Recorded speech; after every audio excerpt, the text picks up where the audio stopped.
Good morning, dear friend.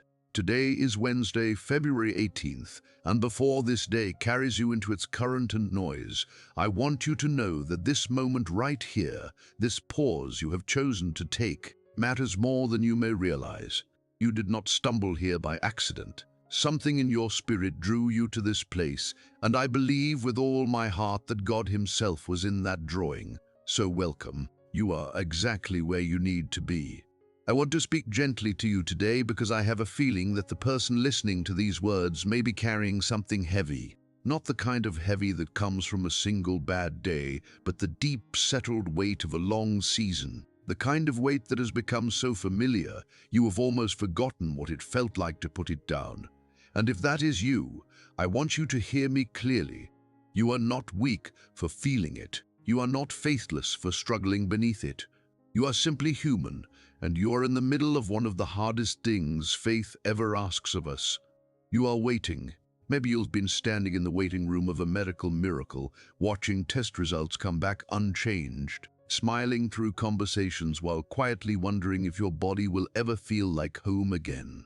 Maybe your marriage, the one you prayed over and fought for and refused to give up on, is slipping through your fingers like water, and no matter how tightly you hold your hands together, the distance keeps growing. Maybe your finances have reached a place so fragile that every notification on your phone sends a wave of dread through your chest, and the gap between what you need and what you have feels wider every single morning. Maybe you have been carrying a dream for so long that the edges of it have begun to fade, and what once burned bright inside you now feels like an ember you are desperately trying to shelter from the wind. Or maybe, and this one is the quietest ache of all, you have simply been praying, faithfully, consistently, sincerely praying, and the heavens have felt like silence.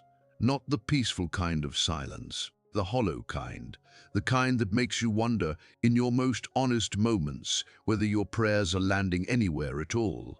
And maybe the hardest part is not the waiting itself. Maybe the hardest part is not knowing how much longer, not knowing if you are 1 week away from the answer or 1 year, not knowing whether to keep hoping or to begin grieving the thing you hoped for. That uncertainty, that suspended space between the prayer and the answer, is one of the most genuinely difficult places a human heart can live. But hear this clearly, and let it settle into the deepest part of you.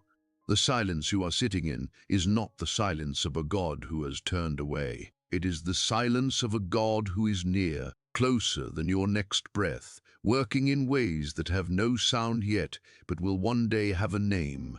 He has not forgotten February 18th. He has not forgotten you. Before we step into prayer together, I want to invite you to do something simple. Wherever you are right now, whether you are sitting in your car, standing in your kitchen, lying in a bed that has felt too empty lately, I want you to take one slow, deliberate breath.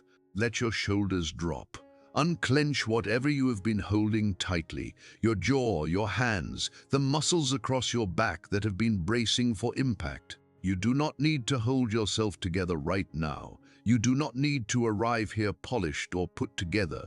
You don't need to arrive here with perfect faith or even with much faith at all. You only need to come as you are, open, honest, and willing to let God meet you in the middle of exactly this. You are not too far gone. You are not too tired to be reached. You are deeply known, tenderly carried, and loved with a love that does not waver based on how well you are holding up. If this prayer speaks to something in your heart today, I want to ask you to share it with someone in your life who might also be in a waiting season. Leave a comment below so that I can lift your name in prayer personally. And if you haven't already, come back and join us here tomorrow morning because we are building something together. One day, one prayer, one sacred pause at a time. Now let us still our hearts and step into His presence, not with noise, but with openness, trusting that He is already here. Father God, today is Wednesday, February 18th, and I come before you, not with polished words or a carefully arranged presentation of my faith. I come simply, I come honestly. I come as the person I actually am behind closed doors, not the version of me that holds it together in public, not the one who says, "I'm fine," when asked, not the one who nods along in church while quietly drowning on the inside. I come as the one who is tired, Lord, genuinely bone-deep tired. For so long I have tried to be strong. I have told myself to keep going, to keep trusting, to keep believing, and I have meant it. But the truth that I lay before you today, unfiltered and unashamed, is this. The holding on has become exhausting. There is a kind of weariness that sleep cannot fix. The weariness that comes from keeping hope alive in a season that gives you very little to hope with. I feel it, Lord. The frustration that quietly builds when another day ends and nothing has shifted. The embarrassment, the tender, private embarrassment of doubting a God I genuinely love. The way my mind circles back again and again to the same unanswered questions, like a bird that cannot find a place to land. And Lord, I've been carrying something I need to finally set down. I have been carrying a list of by nows. By now I thought I would have seen my health restored. By now I believed the door I had prayed over would have opened. By now I expected that the relationship that has caused me so much grief would have found its way back to peace. I had timelines, Lord, quiet ones. Ones I whispered to myself in the dark. Ones I penciled into the margins of my hope. And when those dates passed without the answer, something in me felt the sting of it in ways I haven't fully admitted until right now. But today, on this Wednesday, February 18th, I choose to release every single one of those timelines. I open my hands, and I imagine holding all of those by nows like stones collected over months of waiting, and one by one, I let them go. Not because I have stopped caring, not because the desire has died, but because I am choosing to trust that you hold what I have released, and you hold it far better than I ever could. I surrender my mental calendar, Lord, the one I did not even realize I was keeping, the self-made deadlines, the quiet ultimatums I placed on your grace without meaning to. I release my grip on outcomes I was never meant to control. You are not late. You have never once been late in all the history of your faithfulness, not for a single person who trusted you, not by a single moment. And I choose today, even though my feelings are not entirely convinced, to anchor myself in that truth. I choose trust, not because the circumstances have earned it, but because you have. Lord, if I am being completely honest, and I have decided today that I will be, there are moments when I wonder. I sit in the quiet, and I feel the tug of war happening inside me, faith pulling one direction and fear pulling the other, hope leaning forward and exhaustion pulling back. I want to believe, deeply and without reservation, that you are working behind the scenes of my life in ways I simply cannot see yet. But there are hours when the unseen feels unbearably distant, and all I have is the present moment, which looks unchanged, and the ache in my chest, which does not. And so today I come to ask you for something specific, not just patience in the shallow, grit-in-teeth sense of the word, not the kind of patience that is really just suppressed frustration dressed in religious language. What I am asking for today is something entirely different. I am asking for holy patience. The kind that does not merely count the days until something changes, but is actually transformed by the days themselves. The kind that grows roots in the waiting, rather than just enduring it. Give me, Lord, the grace to remain genuinely calm when everything around me feels like it is fraying at the edges, not a performed calm. Not a forced smile over a breaking heart, but a real and settled peace that comes from knowing who holds the outcome, even when I cannot see it. Teach me how to praise you when my circumstances give me nothing to celebrate, how to lift my hands even when my heart is heavy, because worship that costs something is worship that means something. Help me to keep moving forward even when the steps are so small they feel invisible. Because I know that faithful small steps taken in your direction are not nothing. They are everything. They are obedience, and they matter to you even when they do not feel significant to me. And give me eyes, Lord, eyes that are trained to find your handwriting in the ordinary, in the way the light falls on a Tuesday morning, in the unexpected kindness of a stranger, in the quiet comfort that arrives without explanation. Train me to notice you in the in-between moments, not only in the breakthroughs, because here is what I am beginning to understand. If you are delaying something I have asked for, it is not because you have misplaced my file or grown distracted by someone else's prayers. It is because you are a builder who does not cut corners. You are the kind of craftsman who takes the time to lay a foundation deep and strong and true before the walls go up, because you know what the walls will eventually need to hold. You are not slow, you are thorough, and the depth you are building into me right now is preparation for the weight of what is coming. So even through the ache, even through the longing, even on the days when hope feels like a flickering flame in a drafty room, I say thank you. It is not a polished thank you. It is the kind said through a tight throat and tired eyes. But I mean it, because you are worth thanking even here, even now, even in this. Father, today is Wednesday, February 18th, and I want to tell you something I have not fully said out loud before. I have been carrying dates, not written on paper, but engraved quietly on my heart. I carried a birthday that came and went without the prayer being answered. I carried an anniversary that passed while I was still standing in the same place I had been standing the year before. I carried a year that I had privately marked in my mind as the year things would finally shift. And when that year closed without the shift, I grieved it in a way I did not entirely understand. And so today, I bring you every one of those dates, every circled hope on the calendar of my heart, every whispered deadline I set, not out of doubt, but out of longing. I lay them all before you now, and I give you full permission, Lord, complete and unreserved permission, to erase them, to rewrite them, to rearrange them entirely according to your wisdom. Because your plan is not just better than mine, it is perfectly timed in ways my limited perspective simply cannot access.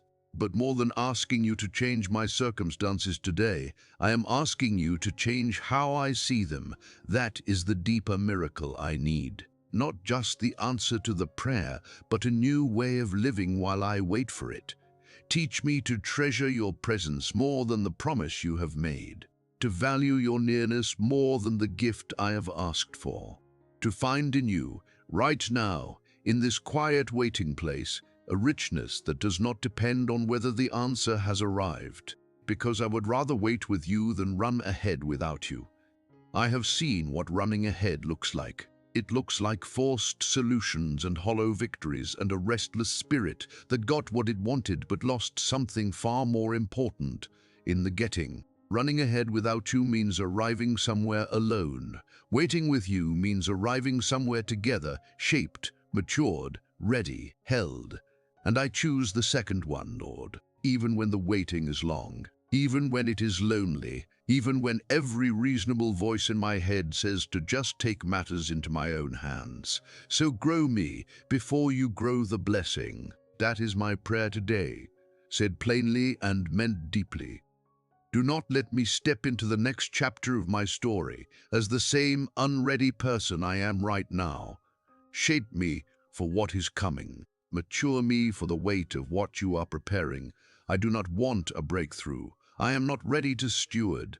I do not want an open door. I am too spiritually shallow to walk through with integrity. Prepare me, Lord. Refine me. Let this waiting season do its holy work in me, so that when the day comes, I can carry what you bring with both hands, steady, and a heart that knows how to be grateful without being grasping. And so even now, even before the door swings open, even before the answer makes itself known, I choose to say thank you. Not for what is coming, though I believe it is coming, but for what is happening right here, for the way this season has driven me to my knees, for the intimacy I have found with you in the places where I had nothing else to lean on. I choose to stand in the hallway and worship, not because the room behind the door is open, but because the God who holds the key is standing right beside me. And that is enough. Today, that is genuinely enough. Father, I steady my heart now not on what I feel, because feelings rise and fall like tides and cannot be trusted as compasses, but on what you have said. Your word does not shift with my emotions. It does not soften when I am strong or sharpen when I am weak. It simply stands, solid and unchanging, like bedrock beneath sand. So I speak it now, not to bend your hand to my will, but to bend my own heart back toward truth. Your word says in Ecclesiastes 3:11, "He has made everything beautiful in its time." This is not just poetry dressed in ancient language, it is a promise with my name on it. It means that the story of my life, the one that in my own eyes looks unfinished and broken in places and inexplicably paused, is being shaped into something beautiful in yours. You are the author who sees the completed manuscript while I am still living through a chapter that is not resolved yet. The broken chapters are not mistakes. The silent seasons are not accidents. The painful pauses are not evidence that the story has gone wrong. They are part of a narrative being written by someone who has never once produced a wasted page. So today I declare over my life that my story is not abandoned. It is unfinished, and unfinished is not the same as undone. Your word also says in Isaiah 40:31, "But those who wait on the Lord shall renew their strength. They shall mount up with wings like eagles. They shall run and not be weary. They shall walk and not faint." I have read this verse many times, Lord, but today I want to feel its weight differently, because this verse is telling me something I had not fully heard before. It is telling me that waiting is not where I lose ground. It is where I gain something I could not have gained any other way. The eagle does not flap frantically to rise. It catches the thermal, the invisible current of rising warm air, and lets that unseen force carry it upward. That is the picture of what you are offering me. Not the exhausted energy of striving, but the soaring that comes from resting in what I cannot see. So today I declare that I will not exhaust myself trying to manufacture movement. I will wait on the current of your spirit and trust that it will carry me higher than my own effort ever could. And in Jeremiah 29:11 you say, "For I know the plans I have for you, declares the Lord, plans to prosper you and not to harm you, plans to give you a hope and a future." What strikes me today about this verse, Lord, is that you said, "I know." Not I knew, not I had, you know, present tense, active. Right now, on this Wednesday, February 18th, you are holding a plan for my life with both hands. And it has not slipped, and it has not changed, and it has not been revised because I was too slow or too doubtful or too broken along the way. The plan is still alive. My future is still being held by you.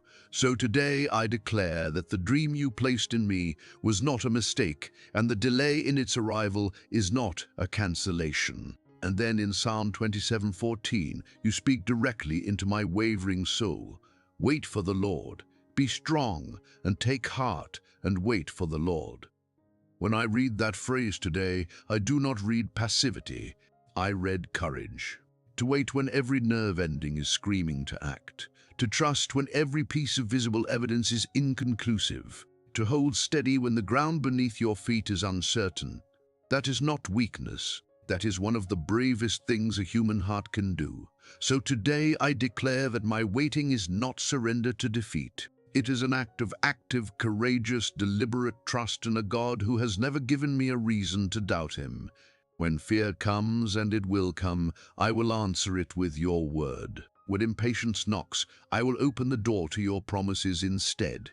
I will return again and again to these verses until they become the architecture of how I think, until they are more reflexive than my anxiety, more immediate than my doubt. Your word is the compass I hold when my feelings send me spinning, and today I choose to hold it tightly. Father, while I have poured out my own heart before you, I cannot close this prayer without lifting my eyes to those around me who are also in the middle of a long waiting season. Your word calls us to bear one another's burdens, and so today I bring them with me. I lift before you the one who has been fighting for their health for longer than they ever imagined they would have to. They have sat in so many waiting rooms that the fluorescent lights and the laminated chairs feel like a second home. They have tried the treatments and read the research and followed the advice and still woken up in the same body, still facing the same diagnosis, still wondering when relief will come. They are tired, Lord, in a way that is hard to explain to people who have not lived it. Jehovah Rapha, the God who heals, I ask today not only for the healing they are waiting for, but for something to sustain them while they wait. Give them peace that is not dependent on a good report. Give them moments within the pain where your presence is so tangible they can almost feel the warmth of it. Let them know that their suffering has not gone unnoticed, not by a single breath of it. Let healing come, Lord, and until it does, let them be held. I lift before you the one whose family is fractured in ways that keep them awake at night. Maybe it is a child who has walked away from everything they were raised to believe, and every day that passes without a phone call feels like a small, fresh wound.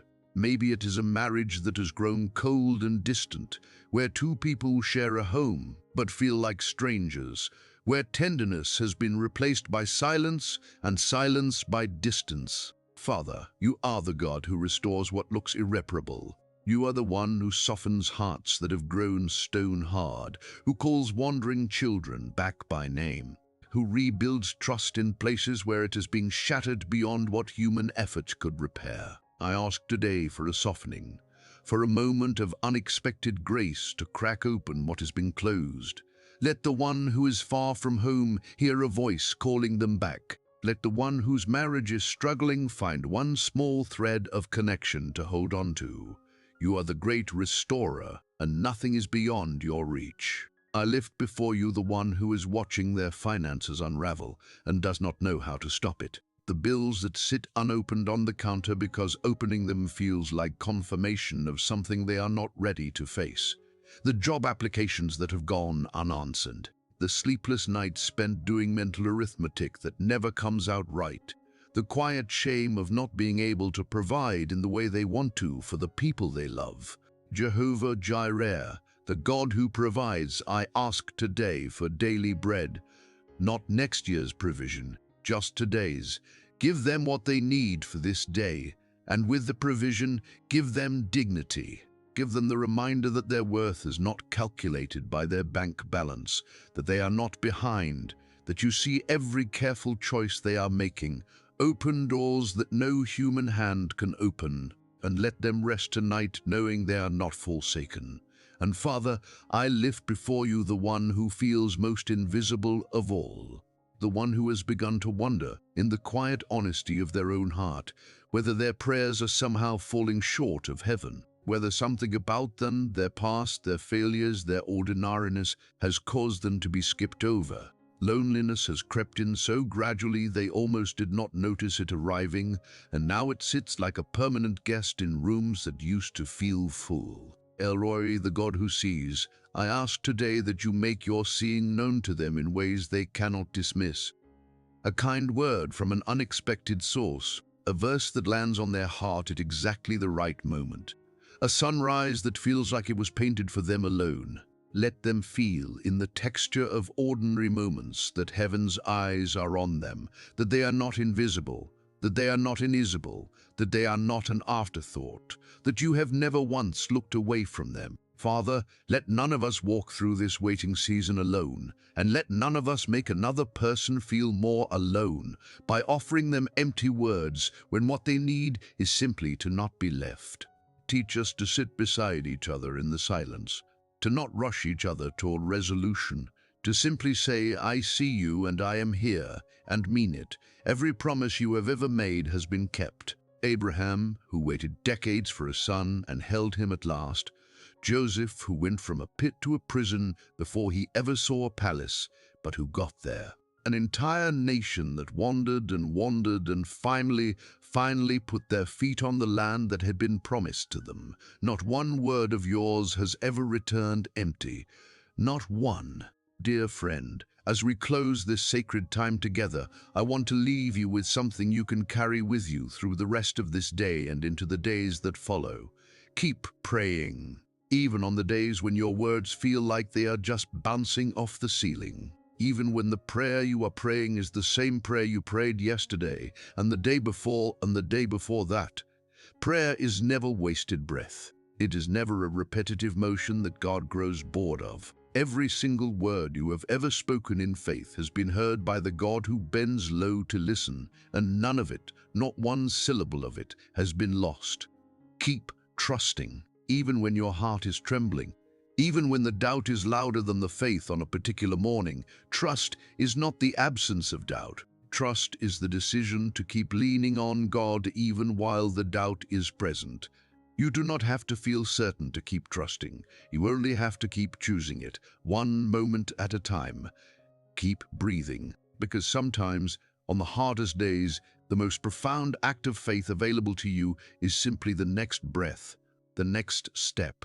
The decision to keep going when every part of you wants to stop. That is not small. That is courage of the quietest and most genuine kind. There will come a day, and I believe this with everything in me, when this season will be behind you. When you will sit somewhere and look back on this particular stretch of road, this waiting, this silence, this February 18th, and all the days like it, and something remarkable will happen. You will understand. Not everything, but enough. You will see the places where the delay was actually protection, where the closed door was keeping you from something that would have harmed you, where the pause was actually preparation for something you could not yet carry. And you will not say, "I wish I had never had to wait." You will say, with tears that feel different from the ones you cried in the waiting, "Lord, thank you.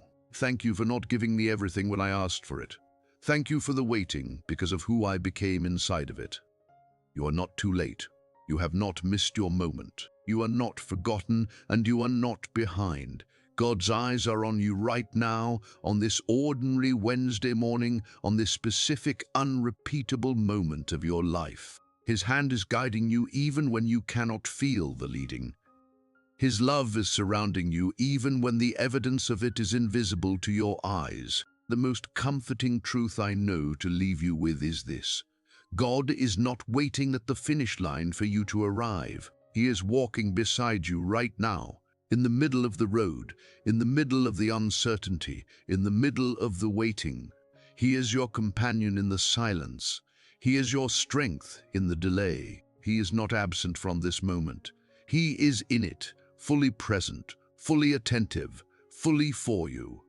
May the Lord bless you with a courage that rises up from somewhere deeper than your own resolve. May He wrap you in a peace that does not require your circumstances to change before it arrives. May He renew your strength on the mornings when the waiting feels heaviest and the road ahead looks longest. May He meet you in the small, quiet moments of this day with a nearness that reminds you, gently and unmistakably, that you are seen, that you are held, that you are deeply, permanently, unshakably loved, and that you are never, not for a single breath of a single day, forgotten. In Jesus' holy and precious name.